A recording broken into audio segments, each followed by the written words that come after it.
Christina, welcome to the show. Thank you so much. We're here on a Monday morning and it's raining. Well, So what? bringing the sunshine. It's a great way to start a Monday, especially when, as you mentioned, it's cloudy, it's rainy, it's cold, but you very much have the holiday spirit wearing your polar Yep. bear gear. I love that. And I know the energy you're going to bring to the show is going to lighten the mood that is being set by the outside weather. So I'm really looking forward to this opportunity to interview you. We're going to unpack your career journey. We'll talk about your entrepreneurial journey. And then I'm going to pick your brain about advice you would have for our community listening about how you think about goal setting, as well as how you coach others in goal setting as we get ready to turn the page on to 2024. So let's start with your career journey in pharmacy. What led you into the profession? Where did you go to pharmacy school? And what was some of the work that you did upon graduation? Yeah, so my dad was a pharmacist. I'm from a family full of pharmacists. So my uncle, my aunt, my sister, my dad, we all went to St. John's University, and I grew up working in my dad's store back from when I was like 3 years old, sweeping the floors, helping people find, cards for their granddaughter, working the register. Really, I learned Mm, my people skills. My dad would always say, all right, go talk to that person, go help that person, go sweep the floor. And I think that those early experiences really helped me to kind of plant those seeds of, number one, customer service. My dad he knew everybody's name. He knew like what every customer, what their kids' names were, hmm what sports they were in. And I just would watch him in awe and be like, wow, he's just so, how do you know all this? And then he knew hmm all the drugs too in the back. Like, hmm you're amazing. So I was both in awe of my father, but also extremely terrified of him because he was a strong Italian dad, very strict, very controlling. And I actually grew up, and I'm very open about this, with a lot of abuse. So hmm physical, mental, emotional. I loved my dad, and I still do to this day. And I see now that that was an experience that I went through to strengthen my character to be who I am today. And I've gone through a lot of healing through that. hmm But like kind of back to what, back at the pharmacy. So there was all of that going on. So like I loved him, I admired him. He taught me so much, and he was so charismatic, intelligent. And so I absorbed all of that. I was like a sponge, from a very early age. And I knew in those interactions with people that were at the counter, that's really where hmm I like loved talking to people and hearing about their stories or what they were doing for the day. I grew to love people. And I hmm just knew in my heart, like I felt this rush in my body whenever someone was like, "Oh my God, you really helped me." I was like, "This is mm my purpose." And so mm from probably around 13, 14, I knew that I wanted to help people. And so in my mind, I was like, "Oh, pharmacy." hmm So the day that I got into pharmacy school, I feel like my whole world opened up. I was so excited. It was like this whole new adventure. mm And at the same time, there was this internal struggle that was happening within me. So I had an eating disorder in high school where, I was anorexic, put a lot of pressure on myself, highly perfectionistic. Does this sound familiar, pharmacist? Right. hmm And so my trauma showed up in my body as an eating disorder, high levels of anxiety. I was a high performer, like hmm I did kick line dance, all these different things, all throughout my childhood, because that was what I thought I had to be mm in order to be loved by and accepted by my hmm family. And so I went through pharmacy school. My head was down. I actually developed a different eating disorder at that time. So it was night eating syndrome. That's a whole other story. But essentially what I learned was that my going through my healing journey, my nervous system was so mm overloaded from all of that hmm trauma, the high performing, trying to be perfect, all of those things, that eventually it had to come out somewhere because I suppressed my Sure. emotions. And you and I could talk about this for hours. hmm But fast forward to kind of as I was going through pharmacy school, I was kind of struggling internally with all of this, my eating disorder, anxiety. It just got compounded hmm because it's so much pressure to be in pharmacy school to make sure that you're, making the most out of your social time. And, the commute and all of the other things that come with being, in pharmacy school, all the pressure. So eventually I got to the end of my career, or my time at St. John's, and I started to look at all of these different opportunities, and I was really excited about pursuing a residency. And so I I told my family, and I knew they weren't going to be happy about it, because again, my dad owned this pharmacy, Right. and he had groomed me and helped me for years. And I just said, I'm like, I want to do this other path. Mm-hmm. And when I said that, he was not happy, because again, I was a people pleaser. I did whatever my parents said. I was a good girl, all of that. Mm-hmm. And so what he was saying back to me was like, you know, how could you do this to us? Like, you're betraying us. I helped you, blah, blah, blah. And I didn't care. For the first time in my life, I just felt it in my gut. And I think it was the dynamic too of probably somewhat of a toxic environment that I was already in that pharmacy setting, combined with this drive that I had and this, again, I felt that feeling in my heart, like, this is what I'm supposed to be doing. Mm-hmm. And so I always say to people, I know you have to use logic, of course, but also using your intuition, like Mm-hmm. what feels aligned and right to me. That was probably the first time in my life that I actually let that voice be louder than Mm-hmm. the fear of, what are they going to say? I Yeah. have to be perfect, all of that. So I did. I wound up pursuing the residency and living in my parents' house, with walking on eggshells and feeling like I couldn't really like tell them what was happening, because I had to go to mid-year, and I had to like Mm-hmm. develop a CV for the first time, and business cards and all of that. And I actually didn't get any of my top 5 choices, because you have to pick 5 residencies that you want to match with. And I was like devastated, and Mm-hmm. I didn't know what to do. So I was talking to one of my professors at St. John's one day, and she's like, oh, like, why don't you try through the scramble? There's a Mm-hmm. King's Pharmacy in Brooklyn that I think I saw didn't match. So I was like, well, let's see if this goes. I went and interviewed, and I got the call that I got this residency.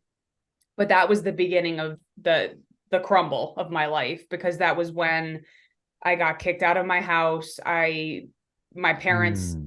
pretty much disowned me, and all of my stuff was thrown out onto the lawn, hangers, clothes, everything that was my life from my childhood room, where I was still living at home with them, was literally purged onto the lawn. So all my neighbors were probably like, what is happening right now? Mm-hmm. So I literally had to pick up the pieces of my life and start fresh. Like, that was my rock bottom. At that time, I was taking anxiety medication. My life was so unworkable, Mm-hmm. because I wasn't really speaking my truth. And all of these patterns, the people pleasing, the perfectionism, the unworthiness that I had, it all kind of culminated into Mm-hmm. this moment where I was like, I'm choosing this. I'm choosing this new path. I don't care how scary it is. Mm-hmm. And I remember looking up at the sky, and I just was like, it's going to be okay. I just had this feeling in my heart that even though my life was a mess physically, everything was all over the lawn, and I wasn't even allowed back in the house. And I got fired from my dad's pharmacy that day. So it was like one thing after the other. And by the way, it was like April of right when I was about to graduate pharmacy school. Uh, And so I was about to start a residency. I had 2 months left of pharmacy school. I still had to take my board exams. I had no job. I had not much money in a bank account, and I was living out of my car. mm-hmm. And in that moment, like I said, I knew, I was like, I can do this. I don't know if it was God, if it was the strength, something within me. I just knew that I had made the right decision.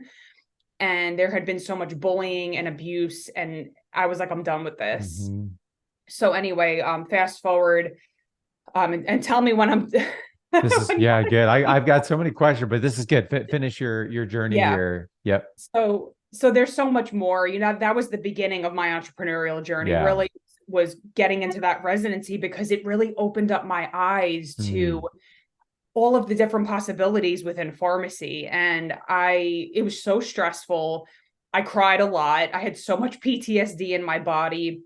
Now that I look back on it, but I don't regret that decision of doing a residency, because again, it opened up my eyes to, like, I started teaching diabetes classes. I was going through integrative nutrition at the same time, and like healing my body, of looking at the deeper root of disease and why people get sick. And so this journey led me to where I am now. And I don't regret any single part of it, because it was so painful, but I turned that pain and alchemized it into why, like, the drive that I have now to help people. Yeah, and is you're sharing, and I really do appreciate your vulnerability in here. Is I think that many people listening, maybe will resonate with very specific parts of that, right? Whether it's an abuse part of a journey, or an eating disorder or some other trauma. But I think there's pieces and parts of all of us that can relate to some part of that story. And what's coming up for me is, like, where does that generative drive come from, right? So when you think about all that you've been through, when you think about, obviously the questions around, am I loved? And, then being abandoned. And when you talk about your residency journey, to me, when I think about, okay, you went through the scramble, and I'm sure in your father's eyes, now that was a kind of a dagger of like, okay, now you're choosing an option as the scramble, right? It's like the last resort, instead of this pathway that he had, seen you would take. And so my question is, where does that generative drive come from? Where do you attribute, you choosing to go down that path, right? So, I think in many abuse trauma situations, obviously I'm not a counselor in any way, shape, or form, but you tend to think that often you see people stuck in those situations because, it's harder to see the path out of it, and that becomes a new defined normal. And here, obviously, you talk about hitting that rock bottom in terms of, getting thrown out of the house, and, you choosing to go down this path anyways. And I almost felt, as you were sharing, almost like this tug down a undefined path. And I'm curious of, like, what is that pull? Like, what is that tug? What do you attribute to? Is that your faith? Is that I just had this intuition? Like, where does that come from? I remember sitting on my bed one day meditating, because like I said, I had so much anxiety from living in this house where I knew, like, my parents pretty much hated me, and my brother. And like, I guess I laugh to kind of cope with it now, because I'm just like, I think back to how crazy it was. So please, like, if you're listening to this, please know I laugh at my own situation, I guess, because I'm just like, it was so crazy. But, I remember sitting and meditating at that time, because I was just trying anything to cope with this anxiety. And I felt this, and I heard this voice so clearly say, like, you need to get out of here. Like, you need to leave. And so I guess I feel like that was really the first time that I felt that intuitive presence of God. Like, I grew up Catholic. I kind of had a little bit of connection, but it wasn't like my dad was not a pastor, or like, I didn't really have that strong influence. But in those quiet moments when I was with myself, my intuition started to speak, because, there's so many fear influences that we have even now with the news, people, expectations, parents, da, da, da, da, da. So when you quiet that voice and you really tune in, I started asking myself, like, what do I really want? And it was very scary, but it was that same feeling that I had back at the pharmacy. It was just it came from within, and it was just this burst of energy that I knew it was like, without a shadow of a doubt, I need to do this. And it was just, I think too, probably the pain, like, think about when someone has to make a decision, the pain was so bad that I felt like I had to move. So like, if you're in a bad relationship or a bad situation, eventually you get whittled down enough that it's like, I'm done. That like F it moment. So. And Christina, as you share, you talked about several things, like, obviously your need for acceptance and to be loved. You talked about your nervous system activation. You talked about, your awareness of how emotions are being suppressed. You also talked about kind of the journey of not condoning in any way, or, accepting in any way the abuse, but understanding and having a perspective on that as you now look back, which all of those together tell me you've been through a journey of inner work, of counseling, of if you wouldn't mind just sharing for a moment what that journey has looked like for you, because I think for some, that Yeah. are listening that say, oh, I've got a part of my story, that maybe I need to dig a little bit deeper despite the pain, right? That can be Hmm. there. And I just think the more that we can hear from others and on some level, normalize the work that needs to be done, Yep. the healthier we can all be. So if you wouldn't mind sharing a little bit of your journey of processing some of the emotion and the pain that you went through. Yeah, absolutely. It's still a work in progress. Like there are, I'm doing specifically nervous system work right now, but I had started off with traditional therapists, and Hmm. that only got me so far. When I started doing the subconscious work and I had hypnosis sessions, my anxiety went from like an 8 to a 2. And I started to say, okay, like this is part of the breadcrumb trail of how I want to be helping people. So now that's what I do. Hmm. All of these tools that I've learned throughout the years, I now help people with. And Hmm. someone, I was working at a retreat one time, and somebody came up to me. They're like, you should call it like rapid transformation, because people shift so quickly. Hmm. Because I'm so intuitive and I've developed that muscle so much within myself, I can look at someone and say, okay, and coach them and ask them these questions that are going to draw out of them what needs to be shifted, because it's all internal. Hmm. Right? It's the layers. I call it multi-dimensional healing. It's the nervous system that's holding the cellular memory of the Yeah. trauma. It's the patterns that you've come to cope with that trauma, people Hmm. pleasing, perfectionism, overthinking. That's all a nervous system response. So it's the nervous system, all these patterns, and then there's typically core wounds that are there, like Yeah. unworthiness, shame. Hmm. And so that needs to be digested in order to allow that flow of emotion, because I grew up in a very suppressive environment, Hmm. and it doesn't allow for you to tap into who you really are, the creativity, the gifts. And that's why I bring this work into Hmm. helping entrepreneurs, because if you're suppressed, you're not going to show up fully self-expressed when you give a talk, when you go to put your message out there. This work is so much of, the inner work, but also the practical strategy Yeah. of how do I bring all of who I am to the table when Hmm. I am speaking, so that Yeah. I show up with power, conviction. And that's how you influence people, because then they know you care, they Hmm. see the passion that you have, and that's how you start to create a domino effect of healing in the world, which is really why I believe I'm here. Hmm. It is at the root cause. It's to be a beacon of light for other people. And that's why I'm so vulnerable in my story. I'm like, there's nothing, look in the crevices in Hmm. the closet. There's nothing in my closet. Like I will show you my closet, Hmm. because I want people to know that they're not alone. And I want them to know there are tools out there that Hmm. can help them. Yeah, I love how you described it as, multi-dimensional and the layers. That's been my own experience of just kind of slowly peeling back, the onion and the layers. And I think as you do that, and I'm convinced it's a lifelong journey. I don't think the work ever ends. Yeah. But through that, you start to get a little bit closer, a little bit closer, a little bit closer to who your authentic self is, right? And that is the unique advantage of every one of us. There is one Christina, there is one Tim, there's one of Yep. whoever is listening, and we've got an opportunity to really identify who is that, and how can we help serve others. So with that in mind, let's shift to talking more about your journey as an entrepreneur. And one of the things you share on your website is that you quote, empower others to transform their lives, reveal their inner radiance, and step into more energy, confidence, and power. So what is the how behind that why? So how do you help people on that journey?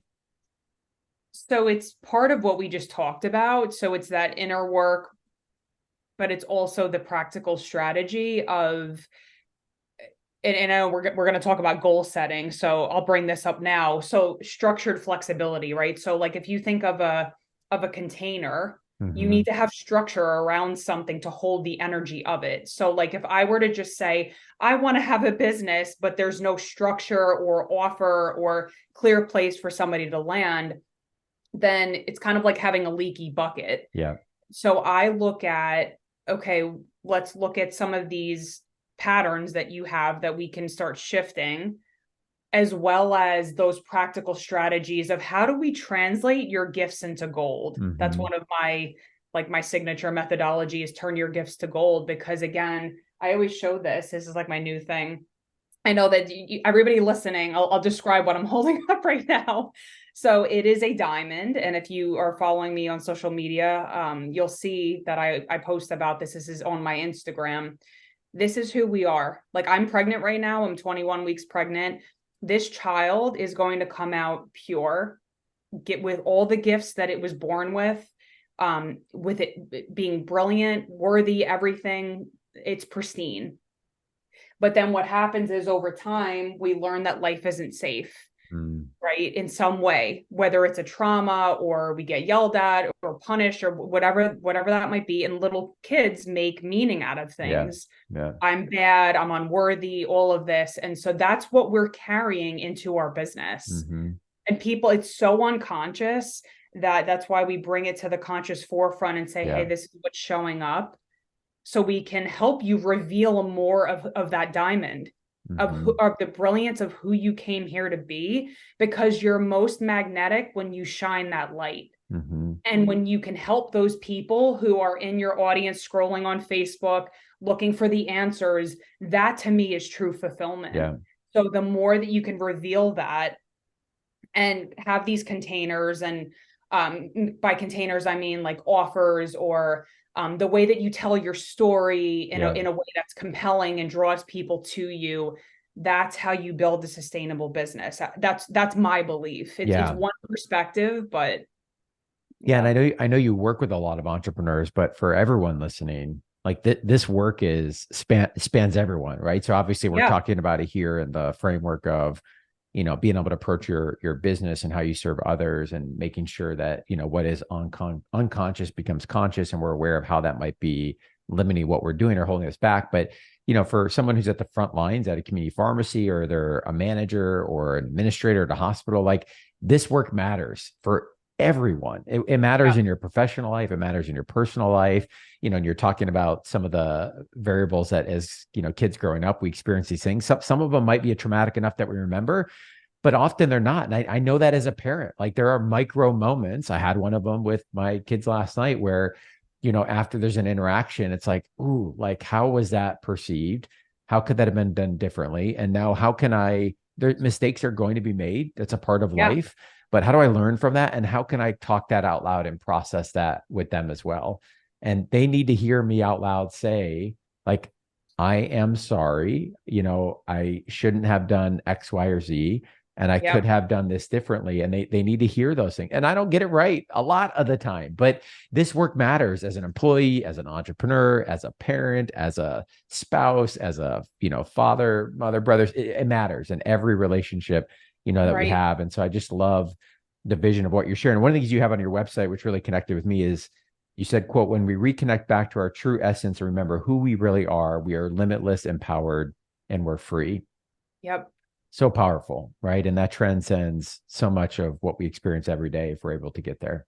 And I want to just really quickly talk about that, because you hit on a really important point there with, you know, when we have to cope with what's not resolved within us, then it turns into, like, for me, it was, you know, drinking and numbing my emotions and staying busy and all of these coping mechanisms that disconnected me from myself. And so this process for me has been reconnecting back to my body, which, like, again, it's uncomfortable. If you've experienced trauma, it's so uncomfortable sometimes to go into that pain. And so oftentimes people dissociate.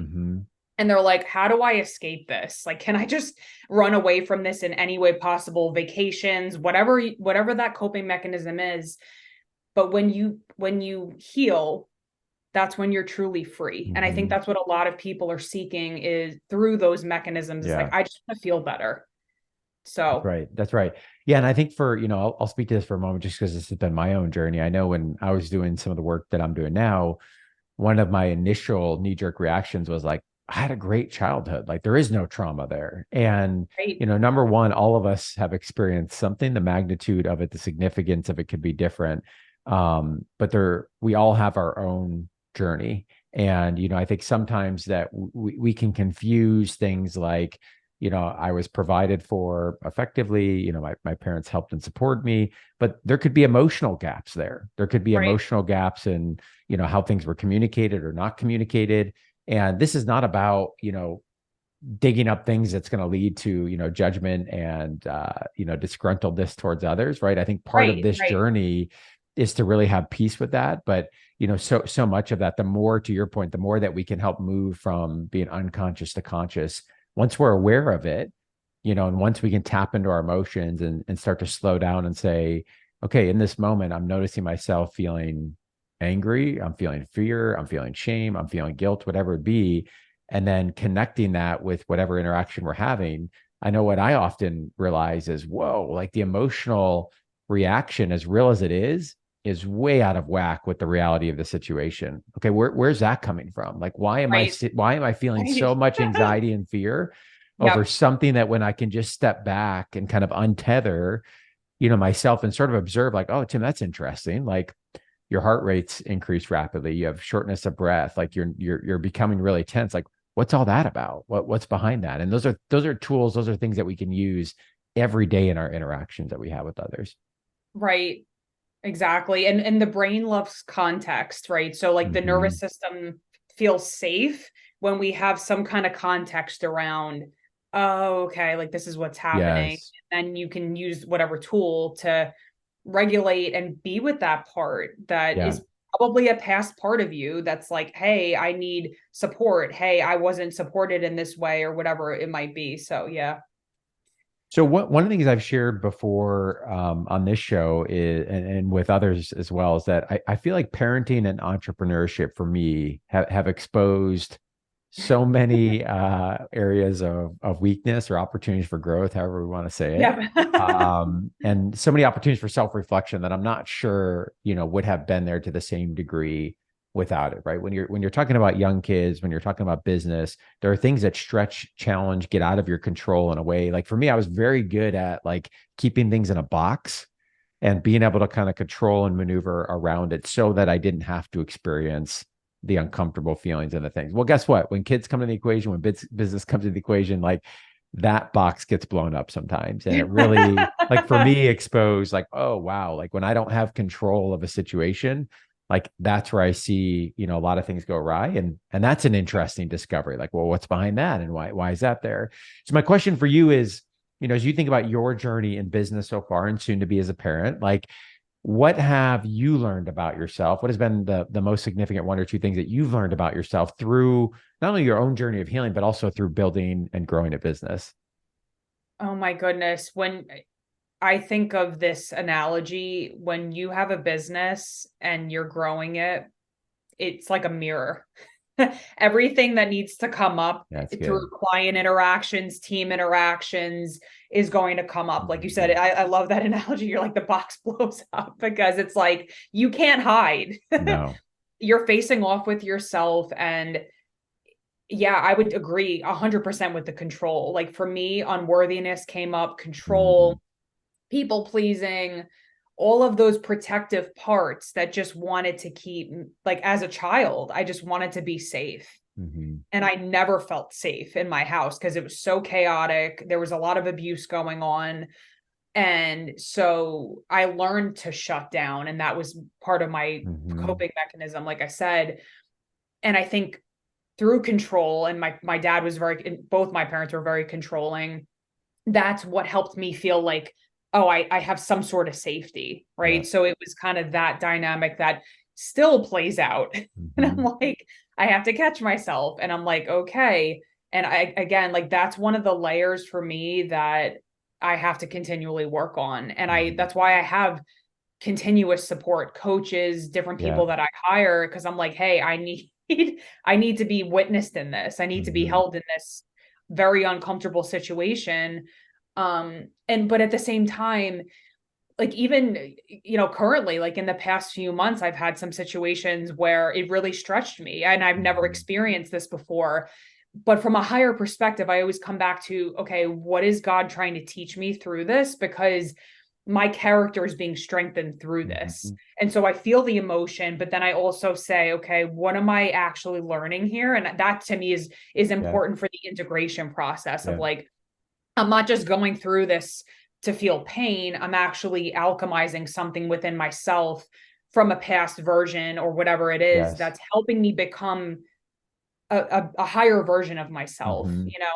Yeah. And I think that integration part of the journey is so important, right? There's obviously the feeling of the emotions and, being more aware of that and how is that impacting, the relationships and things that are happening each and every day. But then what's the integration, and sometimes that's not a in the moment thing, at least speaking for myself. Sometimes that's, really leaning into the curiosity, as I've alluded to a couple different times. Yeah. And then through that curiosity and through that self-awareness and through kind of untethering yourself in that experience, it's okay, what is the integration part of this and what is there to be learned and how can I grow? Mm-hmm. I think the how can I grow is a good transition and segue into setting big goals. We're getting ready to come up on the new year, which is a time that people often look at the mirror and say, hey, what are some things that I want to focus on? What has been the year that's about to end? What do we want to shift and how do we want to grow into the new year? And before we talk about some of the strategy and X's and O's for how you approach goal setting or how you approach this with your clients as well, I want to get just your general thoughts and recommendations on how you might help someone or encourage them to get in the right mindset before they get into the goal setting, right? The work before the work, if you will. Because I Yep. think so much of the goal setting exercise, I say this about the financial plan where we can work on X's and O's, we can develop a retirement plan, we can develop a debt repayment, we can do all these things. But if we're not in the right mindset around like, why do we care about this topic of money? What's the goal? What's our relationship with money? All of these bigger types of things, those X's and O's are only going to go so far. So Right. I think similarly here on the goal setting, there's this important step of getting in the right mindset under which we're then thinking about how we set goals. So what are your thoughts there? Yeah, so I think getting in the right nervous system state is even a deeper level because when Mm, we're in fight or flight, this prefrontal cortex is not active. So this is where our creative solutions come from, our strategic thinking, our critical thinking. And so I would always encourage, and I do this across the board with all of my clients, align the energy first. So looking at your nervous system, doing some of those exercises, but also really moving from to what feels pleasure led, like moving from hmm the mind of like, oh, like how much money do I, or whatever. Ask your heart and move into the body and say, what would feel really exciting for me? And I'm actually going to say this out loud because I want to commit to this, even though I'm having a child next year. I saw somebody who had this, he has a list. He's really, very ambitious in my audience. He's not a pharmacist, but he was committed to speaking to 100 audiences in 2023. And he's like at the bottom of the list. And I thought to myself, I want to do that. I mm, want to commit, whether it's through a Facebook Live, whatever it is, Instagram, speaking opportunities. podcast, yeah. I'm putting it out there. So I would love to have that as a Mhm. goal. So that for me feels juicy, alive, pleasure led. Like, yes, this is an something about impact that I really want to Yeah. move with. And so from that vision, then you can obviously go into the more like practical planning pieces of it. But also it's like that structured flexibility, like not being too rigid where hmm it's like the gripping, but allowing that co-creative force of God, the universe, whatever you want to call it, like the surrender piece, because we can hmm only control so much. Yeah. But when you embody that version of yourself, like tapping into the energy of this is what I want, this is who would I have to be to achieve that goal? Because there's usually an evolution or a next version of yourself, hmm right? Maybe a higher version of yourself. What would that be? And hmm feeling into that frequency. I recommend this to my clients too, just even for 5 minutes every single day, because according to quantum physics, we're always attracting based upon our thoughts and our Yep. electromagnetic signature from our heart. Yep.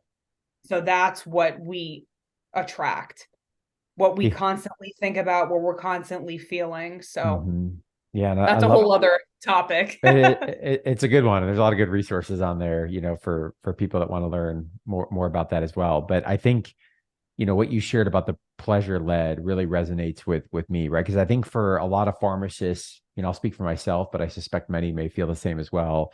high achiever, tend to want to please others, want to develop these, goals that may have expectations tied to others, and really slowing down and getting out of our head, getting into our bodies to really take the space and time to say, does this resonate with me? Is this an expectation of someone else? Right. Is this really authentic to me or not? And that really requires, your point, getting in the right state of our nervous system. I've been in these exercises with my small group of men where we meet once a week for 2 hours, and we kick off our meeting typically with one of the men leading a 15-20 minute type of meditation exercise. Yep.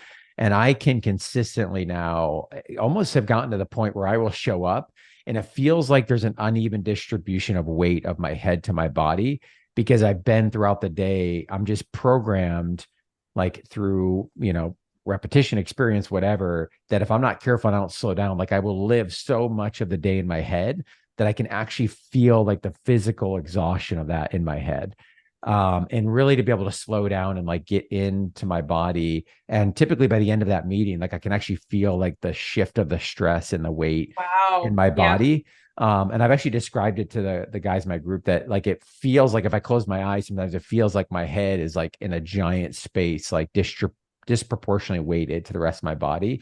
But it's just such a good reminder of like slowing down, like what are the exercises, what are the habits, what are the behaviors can really get ourselves into checking in with our body. And I think aligning that with goal setting is so important, right? Because I think if we're not careful, like, are these your goals? Are these someone else's goals? And even if they're your own derived goals, maybe not at an expectation of others, does it actually resonate with you? Right. So you gave that example, which I think is a really good one, because someone else might see that and say, oh, I want to do that too, but not because it really resonates, but because they're like, oh, that would be cool to speak 100 times.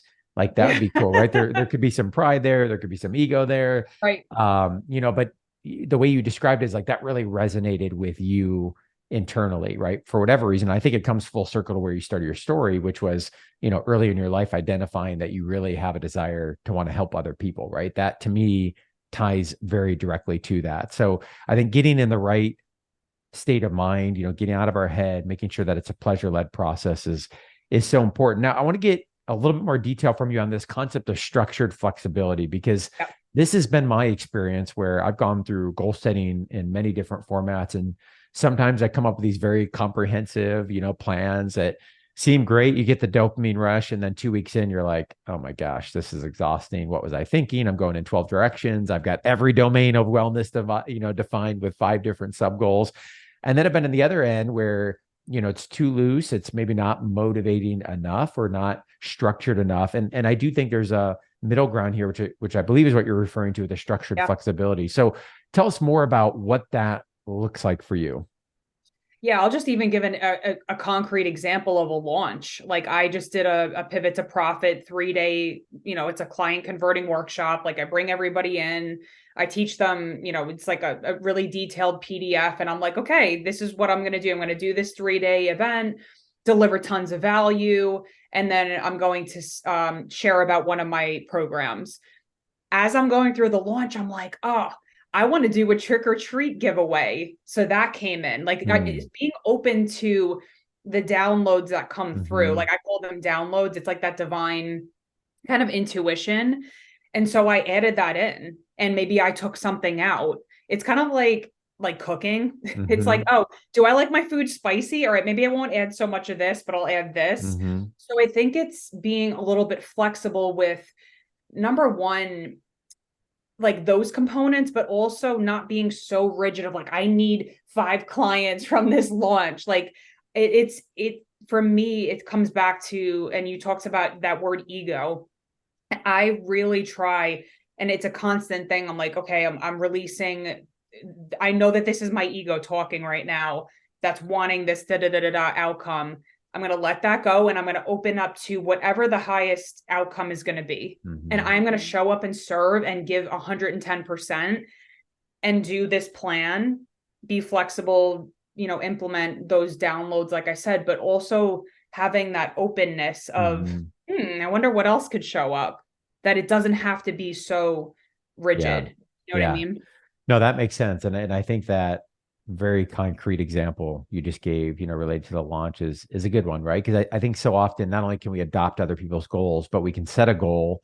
And then speaking for myself, I'm so structured and rigid to that goal that I lose any of the openness and flexibility to, okay, might there be a different idea, a different pathway, or even feedback from audience or, different things that are coming in that says, okay, am I flexible enough to be able to pivot and move in real Yes. And usually if I develop a plan, it's like, this is the plan, right? We're going with it. Yeah.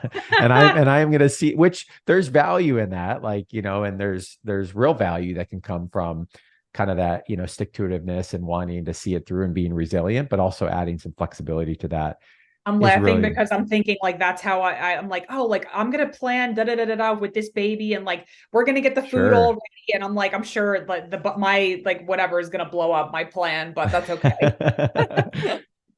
Well, this has So been fantastic. And I'm so grateful for your contributions to our community, your vulnerability and sharing your story. I think many are going to find that inspiring, insightful, and maybe on some level motivating to do some more self-discovery in their journey. Also appreciate your feedback that you gave on, how we can be thinking about setting goals and sharing about your entrepreneur journey. Where is the best place that our listeners can go, Christina, to learn more about your work and to follow your journey along the way as well? yeah, so my website is pharmacistcoach.com. And then from there, you'll find all of my social media handles, my group, Monetize Your Magic. Everything like my Instagram is at the Pharmacist Coach. So I would love to connect and feel free. Like I literally am an open door. So if you want to share, hey, I loved what you said in the episode, or if you have questions, please reach out. I'm happy to support. Awesome. Well, we will connect in the show notes to social media, to the website, pharmacistcoach.com, as well as to your email, Christina at pharmacistcoach.com, if people want to reach out directly. So, Christina, thank you so much for coming on the show and wishing you an awesome 2024. Thank you.